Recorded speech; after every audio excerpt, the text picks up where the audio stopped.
Kinumpirma ni Senate President Pro Tempore at Blue Ribbon Committee Chair Panfilo Lacson na halos lahat umano ng senador sa nagdaang 19th Congress ay nagpasingit ng mga panukalang proyekto o insertions sa 2025 General Appropriations Act o GAA.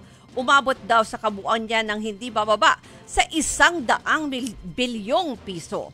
Nagulat daw si Lacson sa laki ng halaga dahil ang mga insertions ay ginawa umano para sa for later release, ibig sabihin na hindi agad ilalabas sa unang bersyon ng budget. Naikumpara niya pa sa nakaraang sistema kung saan ang pork barrel ay milyon-milyong piso ang halaga, samantalang sa bagong sitwasyon, nakita nga ang pagsingit ng individual projects ng senador ay maaaring umabot sa 5 bilyon o 9 bilyong piso bawat isa. Pagkaman hindi otomatikong illegal ang insertions ng proyekto sa budget, iginiit ni Lacson na karapat dapat tanungin kung bakit ito pinayagan at paano na-release at naipatupad ang mga proyektong naisama. Kinwestiyon din ni Lacson ang mga tinaguriang small committee na ani ay naging daan para maisingit ang mga probisyong hindi na pag-usapan sa plenaryo.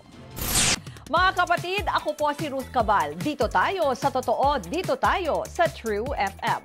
Mag-follow at mag-subscribe din po kayo sa aming social media accounts at True Network PH. Diyan po yan sa aming X na dating Twitter, sa FB, sa Instagram, sa YouTube, sa TikTok at sa mga podcasts. At syempre, tutok din po kayo sa Signal True TV Channel 19.